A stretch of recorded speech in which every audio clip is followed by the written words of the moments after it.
Hello friends, स्वागत है आप सभी का आपके अपने YouTube channel Rajasthan education hub में। और हम अध्ययन कर रहे हैं साइकोलॉजी। ये नोट्स जो हैं फर्स्ट ग्रेड, रीट और सेकंड ग्रेड सभी टीचिंग लाइंस की जो एग्ज़ाम है उसमें उपयोगी हैं। और साइकोलॉजी का जो है सिलेबस ऑलमोस्ट सेम होता है।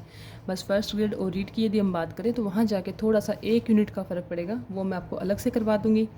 और साइकोलॉजी में हम लास्ट जो पढ़ा हमने वो सिगमंड फ्राइड का हमने मनोविश्लेषणवादी सिद्धांत पढ़ा। तो आज इसी कड़ी में हम विकास के सिद्धांतों का अध्ययन कर रहे हैं। और विकास में जो नेक्स्ट सिद्धांत आ रहा है वो है एरिक्सन का। तो एरिक्सन का मनोसामाजिक विकास का सिद्धांत। अब देखिए आगे सिद्धांत ही आएंगे, तो हमको सबसे पहले डिफरेंस पता होना चाहिए कि किसने कौन सी बात कही, किसने किस बात पे बल दिया, कौन सा मनोवैज्ञानिक है जिसका जो संबंध है कौन से देश से है, और छोटी छोटी चीज़ें हैं इनकी मुख्य जो पुस्तकें हैं किताबें हैं तो वो कौन सी है। तो इन सब बातों पे हमने ध्यान देना है। तो देखिए आज देखिए एरिक्सन का जो मनोसामाजिक विकास है एरिक्सन, तो थोड़ा सा हम एरिक्सन के बारे में देखेंगे। इनकी थ्योरी को इंग्लिश में कहते हैं psycho social theory, psycho social theory.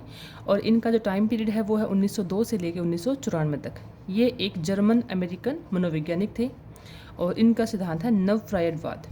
जो फ्रायड का सिद्धांत था उसको थोड़ा सा इनको विश्लेषण थोड़ा सा आगे बढ़ा दिया और इनका सिद्धांत है नव फ्रायडवादी। तो फ्रायड द्वारा प्रस्तावित विकासात्मक अवस्थाओं को स्वीकार करते हुए उसे व्यक्ति के पूरे जीवन काल तक विस्तृत किया। तो आपको याद होगा जब हमने मनोविश्लेषणवादी सिद्धांत पढ़ा उसमें उन्होंने जो सिद्धांत बताया था वो एक युवावस्था तक बताया था, एक निश्चित अवस्था तक बताया था कि यहाँ तक जो है ये काल है विकास की। उन्होंने 5 अवस्थाएं बताई थी, याद है आप सभी को। लेकिन इन्होंने क्या बोला है कि 5 अवस्थाएं जो हैं इन्होंने कहा कि पूरे जीवन काल तक उन्होंने जो व्यक्ति का जो जीवन मतलब व्यक्ति का जो विकास है उसको एक अवस्था को देके पूरे जीवन काल तक विस्तृत बताया। एक बार मैं आपको दिखा देती हूँ, थोड़ा सा याद आ जाएगा आपको। ये देखिए इन्होंने, आपको याद होगा ये वाला सिद्धांत आपने देखा था, अवस्थाएं जो बताई थी इन्होंने बताई थी जन्नेंद्रिय अवस्था कि 12 वर्ष के बाद से शुरू होती है। यहाँ तक इन्होंने इस सिद्धांत को ख़त्म कर दिया था। लेकिन एरिक्सन कहते हैं कि व्यक्ति का जो विकास जो है पूर्ण जो जीवन काल है वहाँ तक उसको विस्तारित किया। ठीक है। इसके अलावा इन्होंने बच्चे के विकास पर सामाजिक वातावरण का प्रभाव भी बताया। इसीलिए इनका सिद्धांत क्या कहलाता है, मनोसामाजिक विकास। सामाजिक विकास पर इन्होंने सबसे ज़्यादा बल दिया। तो सबसे इंपॉर्टेंट चीज़ तो यही है। आपसे क्वेश्चन पूछ सकते हैं निम्नलिखित में विकास में कौन सा वैज्ञानिक है जिन्होंने सामाजिक वातावरण पर बल दिया, तो वो हो जाएंगे हमारे एरिक्सन। इसके अलावा व्यक्तित्व पर बाहरी या समाज का प्रभाव, एक ही बात है, सामाजिक वातावरण कह सकते हैं या बाहरी प्रभाव भी कह सकते हैं, तो इन पर बल दिया। तो इनकी बुक कौन सी है, तो इनकी बुक है चाइल्डहुड एंड सोसाइटी। सोसाइटी आ गया, समाज आ गया, तो आप इसको कनेक्ट कर सकते हैं कि एरिक्सन की बुक का नाम है चाइल्डहुड एंड सोसाइटी, जो कि 1950 में प्रकाशित हुई। अब देखिए एरिक्सन ने 8 अवस्थाएं विकास की बताई। इन्होंने अवस्थाएं तो 8 ही बताई है, लेकिन उसको टोटल जीवन मतलब मनुष्य का जो पूरा जीवन है उसमें पूरे में इसको विस्तारित किया कि एरिक्सन ने 8 अवस्थाएं विकास की बताई। विकास की प्रत्येक अवस्था का एक आदर्श समय होता है। प्रत्येक अवस्था एक क्रम में एक के बाद आती है और उनमें व्यक्ति का जो विकास है जैविक परिपक्वता तथा सामाजिक बलों की अंतरक्रिया के फलस्वरूप होता है। इन्होंने क्या बताया कि देखो कोई भी व्यक्ति का जो विकास होता है वो जैविक परिपक्वता यानी कि बायोलॉजिकल जो मैचुरेशंस है उसके साथ सामाजिक बलों यानी कि सोशल फोर्सेस, इन दोनों की अंतरक्रियाओं के फलस्वरूप होता है। ठीक है। तो ये तो है बेसिक। अब चलते हैं इनके सिद्धांत की तरफ कि कौन कौन सा सिद्धांत कैसे है। तो आप ये देखिए, अब देखिए ये सारणी है। इस सारणी को आपको अच्छे से याद करना है, अच्छे से समझना है, और सारणी को समझने के बाद में जो आगे है सिर्फ थ्योरी वो आप फटाफट से पढ़ते जाइए। लेकिन जो आपका क्वेश्चन है इस एक सारणी में यहीं पे ही एरिक्सन का क्वेश्चन आपका पूरा कंप्लीट हो जाता है अगर आपको ढंग से इस चीज़ को समझ लिया तो। ठीक है। आयु को पहले देखेंगे। सबसे पहले आयु ये अवस्था हो गई, और इस अवस्था से कौन सा गुण निकल के आता है मतलब विकास का, वो हमने देखना है। तो देखो आयु देखिए, शेषावस्था इन्होंने माने 0 से 1.5 वर्ष तक। फिर प्री बाल्यावस्था माने इन्होंने 1.5 वर्ष से 3 वर्ष के बीच। पूर्व बाल्यावस्था माने इन्होंने 3 से 6 वर्ष में। उत्तर बाल्यावस्था माने 6 से 12 वर्ष। किशोरावस्था माने इन्होंने 13 से 19 वर्ष। पूर्व प्रौढ़ावस्था माने इन्होंने 20 से 35, और प्रौढ़ावस्था माने इन्होंने 36 से 65, और वृद्धावस्था इन्होंने 66 वर्ष से जो भी ऊपर है उनको माना इन्होंने वृद्धावस्था। तो टोटल कितनी अवस्थाएं हो गई, 8 हो गई ना। तो आप सभी को ध्यान रखना है कि पहली शेषावस्था थी, 3 बाल्यावस्था से संबंधित है, प्री, पूर्व और उत्तर। 1 किशोरावस्था से सिर्फ एक ही है, किशोरावस्था को सिर्फ एक ही एज में डाल दिया इन्होंने 13 से 19। और 6, 7, 8 में है पूर्व प्रौढ़ावस्था, प्रौढ़ावस्था में 2 और वृद्धावस्था में हो जाएगी 1, यानी कि किशोरावस्था और वृद्धावस्था इनकी तो एक एज है, बाकी को इन्होंने 2-2 3-3 भागों में बांट दिया। ठीक है, अब देखिए कन्फ्लिक्ट देखते हैं, यानी कि द्वंद्व। द्वंद्व को इंग्लिश में बोलते हैं कन्फ्लिक्ट। शेषावस्था, इस अवस्था को इन्होंने क्या नाम दिया? विश्वास बनाम अविश्वास। बच्चे की एज कितनी है? 0 से 1.5 वर्ष के साथ। इसमें क्या होता है, देखिए मान के चलिए जैसे कोई बच्चा है, कोई बालक है, उसको आप लाड दे रहे हैं, कोई टॉफ़ी दे रहे हैं, तो मतलब कुछ भी हम उसको उसकी तरह स्नेह अपना प्रेम दिखाते हैं, तो बच्चे में क्या आता है? विश्वास आता है। ठीक है, या तो विश्वास आएगा, और यदि आप उसको थोड़ा डराएंगे या मतलब उसको थोड़ा डांटेंगे तो उसमें क्या आ जाएगा? अविश्वास। मतलब विश्वास वर्सेज ट्रूथ वर्सेज मिसट्रस्ट। या तो विश्वास बनेगा बच्चे का आपके प्रति, या उसके प्रति अविश्वास बनेगा। 1.5 साल के एज में इतना ही तो होता है कि जो बच्चा थोड़ा छोटा सा होता है, उससे कोई प्यार से बात करता है तो उसका बच्चे का उसकी तरफ क्या हो जाता है? मोह हो जाता है, विश्वास बन जाता है, तो उसके पास आराम से जाने लगता है, उसके साथ खेलने लगता है।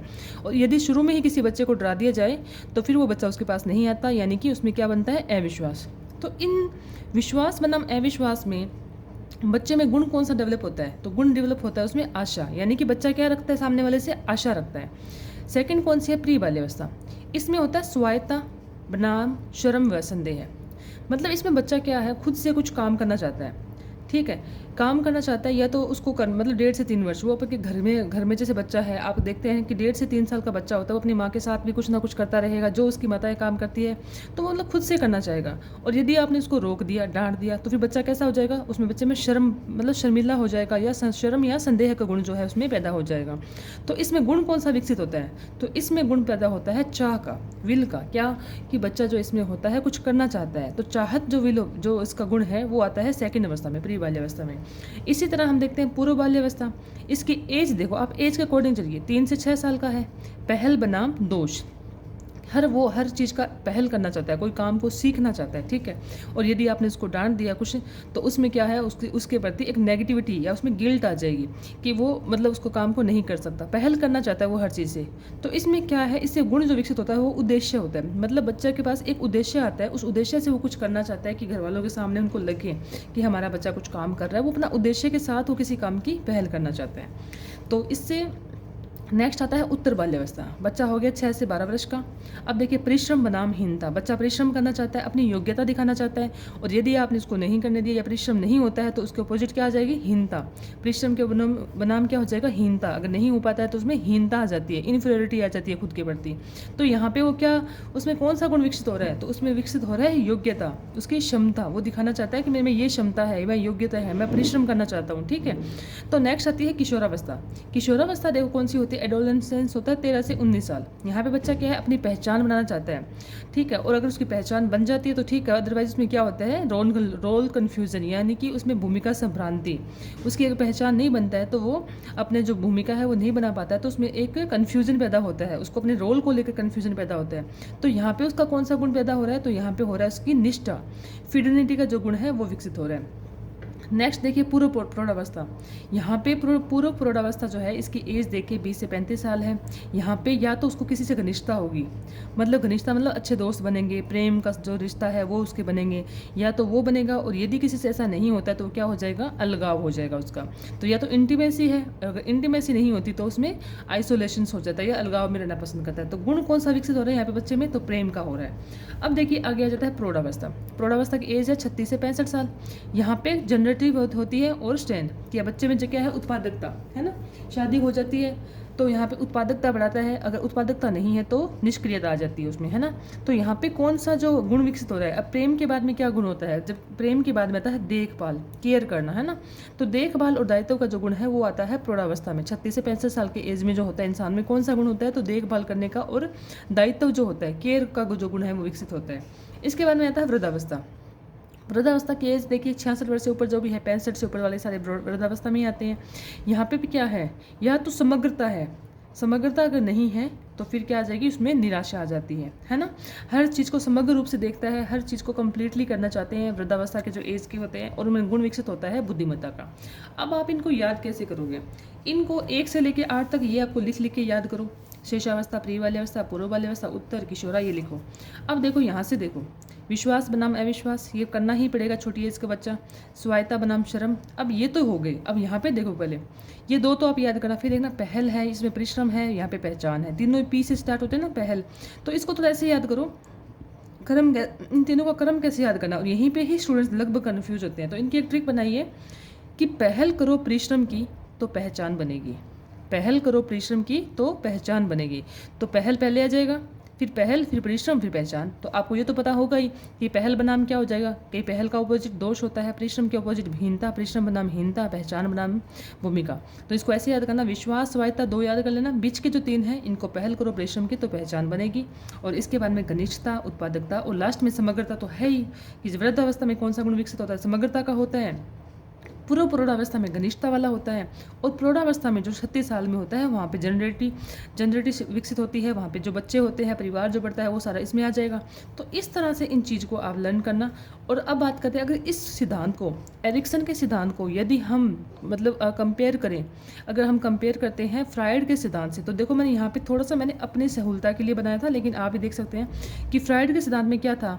ये जो एज थी जहाँ पे आशा विकसित हो रहा है 1 से 1.5 साल, इसको उन्होंने नाम दिया था मुखावस्था। और जहाँ पे इन्होंने प्री बाल्यावस्था बताई, उन्होंने नाम दिया था गुदियावस्था। जहाँ पे पूर्व बाल्यावस्था आती है 3 से 6 वर्ष, इनको नाम दिया था लिंग प्रधान अवस्था। और जहाँ पे उत्तर बाल्यावस्था थी, उसको उन्होंने नाम दिया सुषुप्त अवस्था। और किशोरावस्था जो है इनकी किशोरावस्था में आती है। तो देखते हैं कि फ्रायड का जो नियम है वो यहीं पे ख़त्म हो जाता है, ठीक है, इन अवस्था तक, किशोरावस्था तक। और एरिक्सन ने क्या किया, इस नियम को जो है कंप्लीट हमारे जीवन तक जो है पूरे जीवन को बांट दिया है ना। तो इसी चीज़ को इसमें समझना था, और इसमें कुछ भी नहीं है। इस सारणी को अच्छे से लर्न कर लेना, आपका जो 2 नंबर जो है यहाँ से बिल्कुल पक्के हो जाएंगे। अब इसमें सिर्फ डिटेल है इसकी जो मैंने आपको समझाया, तो फटाफट पढ़ना है इसको, बाकी आपको याद हो जाएगा, अब इसको सारणी से ही याद हो जाएगा, बस फटाफट पढ़ लीजिए।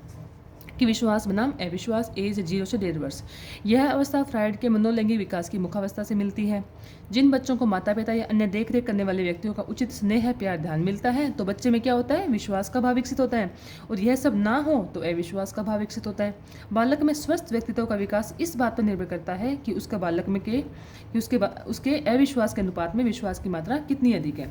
जब बच्चा विश्वास बनाम अविश्वास के संघर्ष का सफलतापूर्वक समाधान कर लेता है, तो उसमें एक विशेष मनोसामाजिक शक्ति उत्पन्न होती है, जिसे आशा कहते हैं। अब नेक्स्ट देखिए, स्वायत्ता बनाम शर्म व संदेह। इसको हम स्वतंत्रता बनाम लज्जाशीलता भी कहते हैं। 1.5 साल से 3 वर्ष के बीच में यह अवस्था फ्रायड के मनोलैंगिक विकास की गुदी अवस्था से मिलती है। बच्चों को स्वयं से खाना पीना, कपड़े पहनना, शौच करने दिया जाए तो बच्चे में स्वायत्ता का भाव विकसित होता है। और जब बच्चे को छोटा समझकर कार्य नहीं करने दिया जाए, या माता पिता स्वयं कार्य करें, या माता पिता बच्चों से ऐसी उम्मीद रखें जो उनकी क्षमता से बाहर हो, तो बच्चों में लज्जा की भावना उत्पन्न होती है। यदि कठोरता और डांटना का व्यवहार किया जाए तो ऐसे बच्चों को अपनी क्षमता पर क्या होने लगता है, संदेह होने लगता है। और यदि बच्चा स्वतंत्रता बनाम लज्जाशीलता के संघर्ष का सफलतापूर्वक समाधान कर ले, जिससे लज्जा की तुलना में स्वतंत्रता का भाव अधिक हो, तो उसमें कौन सा गुण विकसित होता है, तो उसमें चाह और इच्छा। इंपॉर्टेंट यही है, यहीं से ही क्वेश्चन आते हैं कि कौन सा गुण विकसित होता है, एज कितनी है और इस एज का नाम क्या है। तो चाह और इच्छा शक्ति नामक मनोसामाजिक शक्ति की उत्पत्ति होती है। इच्छा शक्ति स्वतंत्र होकर अपनी पसंद का कार्य करने में सक्षम बनाती है। थर्ड आता है यहाँ पे पहल बनाम दोष। फ्रायड के मनोलैंगिक विकास की लिंग प्रधान व्यवस्था से मिलती जुलती है। फॉलिक स्टेज जो होती है, जब माता पिता द्वारा इस अवस्था में बच्चों को घर तथा बाहर के सामाजिक कार्यों में हाथ बढ़ाने से रोका जाता है, या बच्चों द्वारा ऐसी इच्छा व्यक्त करने पर शाब्दिक शारीरिक दंड दिया जाता है, तो उनमें दोष उत्पन्न होता है, जिससे बच्चे भविष्य में अपने आप को खुलकर अभिव्यक्त नहीं कर पाते हैं या पहल नहीं कर पाते हैं। पहल बनाम दोष में पहल का अनुपात अधिक हो तो उसमें उद्देश्य नामक जो है मनोसामाजिक गुण विकसित होता है। ध्यान रखना है, पहल बनाम दोष में हमारे उद्देश्य नामक जो गुण विकसित होता है, जिससे उन बच्चों में लक्ष्य उन्मुखी व्यवहार करने की प्रेरणा उत्पन्न होती है। नेक्स्ट है परिश्रम बनाम हीनता। यह फ्रायड के मनोलैंगिक विकास की सुषुप्त अवस्था के समांतर होती है। जब बच्चों में पहल द्वारा अलग अलग तरह की अनुभूतियां प्राप्त हो जाती है, तो वे अपनी ऊर्जा को नए ज्ञान अर्जित करने तथा बौद्धिक कौशलों को सीखने में लगाना शुरू कर देते हैं। सफलता प्राप्त होने से काफ़ी प्रोत्साहित भी होते हैं, जिसे परिश्रम कहा जाता है। अगर किसी कारण से बच्चों को अपने कौशलों पर शक हो जाए, तो उनमें हीनता या असमर्थ्य का भाव भी विकसित होता है। मनोसामाजिक शक्ति में क्षमता, योग्यता और सामर्थ्य का गुण विकसित होता है, किसी कार्य को करने में शारीरिक व बौद्धिक क्षमताओं के उचित प्रयोग से। अब नेक्स्ट आता है पहचान बनाम भूमिका संभ्रांति, जो 12 से लेकर 18 या 19 साल तक का है। किशोरावस्था का समय है। बच्चे अपनी व्यक्तिगत पहचान खोजना चाहते हैं, वे कौन है, किस लिए हैं, अपनी ज़िंदगी में कहाँ जा रहे हैं। अगर बच्चा यह नहीं खोज पाए, तो उसमें उद्देश्यहीनता, जीविका का निर्णय नहीं कर पाना आदि का भाव विकसित होता है। और मनोसामाजिक शक्ति कौन सी विकसित होती है, तो यहाँ पे होती है कर्तव्यनिष्ठता, जो कि विकसित होती है। तो आप बस ये ध्यान रखिएगा, मनोसामाजिक जो शक्ति कौन सी विकसित हो रही है, एज कौन सी है, तो बस ये इंपॉर्टेंट है। बाकी थ्योरी है, सिर्फ आराम से पढ़ के आपका काम हो जाएगा। इसमें से 2 क्वेश्चन, 2 नंबर जो आपके फिक्स है। नेक्स्ट आता है घनिष्ठता बनाम अलगाव, जो कि 12 से 35 वर्ष में मानी जाती है। इस अवस्था में व्यक्ति शादी विवाह कर पारिवारिक जीवन में प्रवेश कर लेता है। घनिष्ठता का भाव समर्पण है। अगर घनिष्ठता नहीं हो तो अकेलापन या अलगाव हो जाता है। घनिष्ठता बनाम अलगाव संघर्ष में घनिष्ठता हो तो प्यार का विकसित होता है। प्यार दूसरों से वादा करने, ईमानदारी, वफादारी से निभाने का गुण शामिल हो जाता है। नेक्स्ट आता है जननात्मकता बनाम स्थिरता, 35 से 65 वर्ष। उत्पादकता बनाम निष्क्रियता भी कहते हैं इसको। जननात्मकता परिवार यानी कि पत्नी, बच्चे, माता पिता के लिए उचिंता, कल्याण, स्थिरता, निष्क्रियता, मतलब ये सब गुण विकसित होते हैं। यदि लोग असंतुष्टि प्रकट करें तो व्यक्ति में यह भाव होता है वह अगली पीढ़ी के लिए कुछ नहीं कर सके। मनोसामाजिक शक्ति कौन सी विकसित होती है, तो यहाँ पे देखभाल यानी कि दूसरों के कल्याण की चिंता। नेक्स्ट और लास्ट आता है संपूर्णता बनाम निराशा, यानी कि 65 वर्ष से मृत्यु तक। मनोसामाजिक विकास की ये अंतिम अवस्था है। 65 वर्ष से मृत्यु तक मानी जाती है। व्यक्ति बीते दिनों की सफलता व असफलता के बारे में सोचता है। धनात्मक भाव अधिक हो तो संपूर्णता का भाव विकसित होता है और ऋणात्मक हो जाए तो निराशा का भाव विकसित होता है। और मनोसामाजिक शक्ति कौन सी विकसित होती है, तो इसमें होती है बुद्धिमत्ता। तो ये थी इसकी थ्योरी। बाकी मैंने जो भी था सारा स्टार्टिंग में आपको समझा दिया था यहाँ पे, और ये थ्योरी जो है आप एक बार पढ़ोगे तो आपको पढ़ने से सारा समझ में आ जाएगा। तो इस तरह से आज हमने एरिक्सन का मनोसामाजिक विकास का सिद्धांत पढ़ा। सबसे मोस्ट जो पार्ट इसका है वो यही है। इस सारणी को ज़बरदस्त तरीके से याद कर लीजिए, लिख के याद कर लीजिए, और कोई भी गुण जो है इधर से इधर नहीं होना चाहिए, ऊपर नीचे बस ना हो। बाकी आपके जो 2 नंबर है पक्के हैं। तो यदि वीडियो पसंद आए तो प्लीज़ लाइक, शेयर, सब्सक्राइब जरूर कीजिएगा। Thank you. जय हिंद, जय भारत।